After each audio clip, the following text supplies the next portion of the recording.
Live edge wood is certainly not the easiest to work with, but by using a few tricks, I was able to take this cherry lumber and make this awesome live edge shelf unit.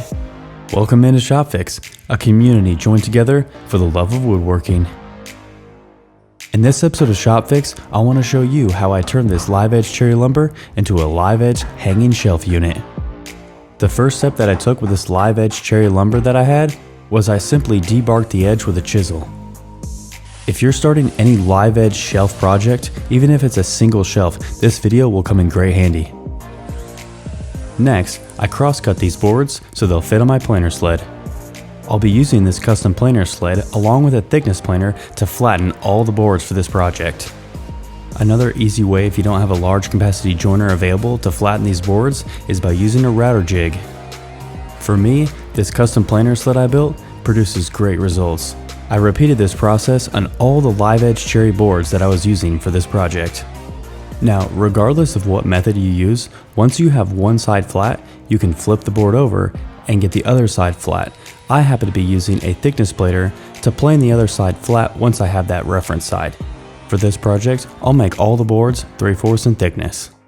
Now, since there's live edge present on both sides of this cherry lumber, I'm going to be utilizing a joiner jig for the table saw so that I can cut a straight edge out.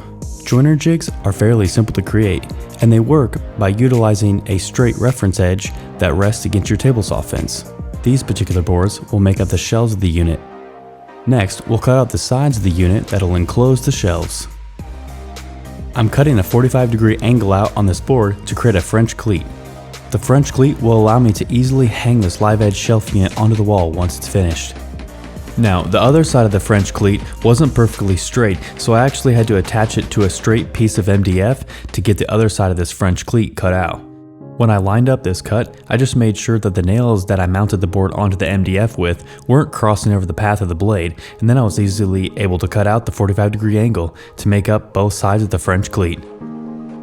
Once I had it cut out, I was able to take out the nails and test out my live edge French cleat system for this hanging shelf. Next, I moved on to cut all the pieces lengthwise at 3 feet. Once I used the miter saw to cross cut one square edge on each of the boards, I simply set up a stop block at 3 feet and cut the rest of the boards out. Since I still had some length left in these boards, I simply kept the good side. Both pieces of the French cleat system will hang inside the shelf unit, so I'll cut those out at 3 feet as well. Now for the sides, I actually customized the sides to match the width of the shelves because all of the shelves have live edge and some of them stick out farther than others. So one side of the shelf unit actually is wider than the other side, and it's really cool. Because I wanted to utilize as much cherry wood as possible, I'm actually going to glue on live edge end caps so that I don't have to use a whole nother piece of wood just for the live edge. Now, with all the boards cut to their final dimensions, it was time to assemble this all together and see what it looks like before joining it together. Now I'll be joining the live edge shelves to the sides with dowel rods, and before I do, I'm going to mark and measure the position of all the boards before I do any joinery. To keep these boards in place, I'll simply clamp the boards together. To complete this dowel joinery for the live edge shelves, I first have to cross cut some dowel rods on the bandsaw. When using this dowel joinery technique and working with 3/4 thick wood, I recommend putting the dowel rod at about a 1.5 inch depth. To ensure that you drill to that appropriate depth for your dowel rod, you're going to want to tape the drill bit that you're using to that correct depth. Then coat your dowel rod with wood glue and tap it into the hole. Afterwards, you'll want to clean any glue squeeze out with a dry rag. Next, I'll repeat that technique at several points along these live edge shelves to secure them in place. You'll want to make sure that these boards remain clamped up while the dowel rods dry. Once the dowel rods have had plenty of time to dry, you can trim the ends with a flush cut saw.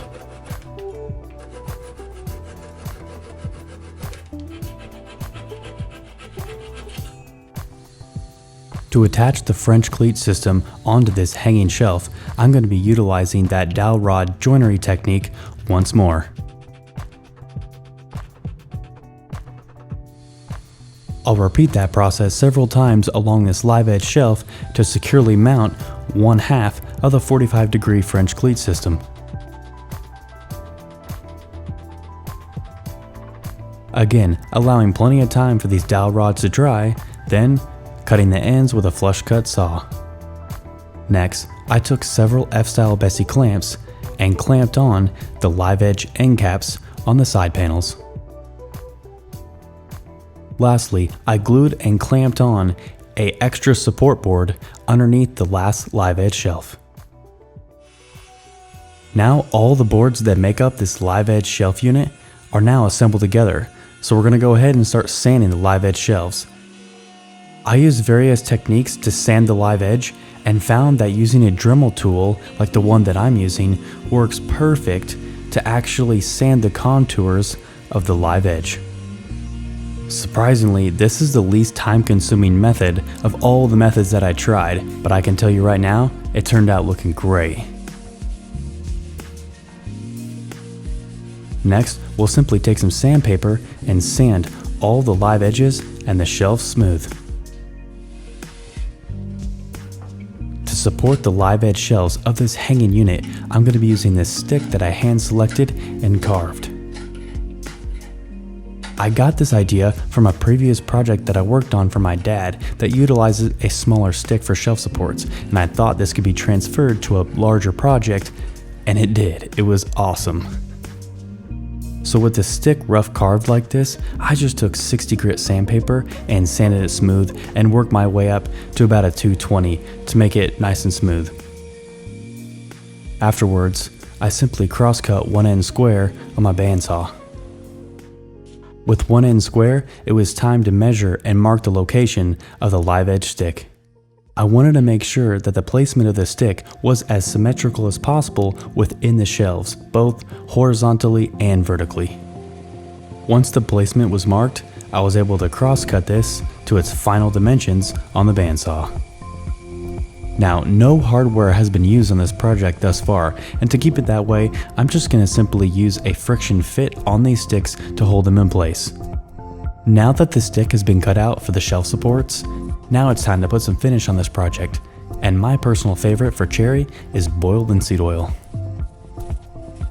To apply the boiled linseed oil on the cherry, I'll simply use a bristle brush and wipe it smoothly on top of the surface, making sure to wipe any excess oil off with a cheesecloth.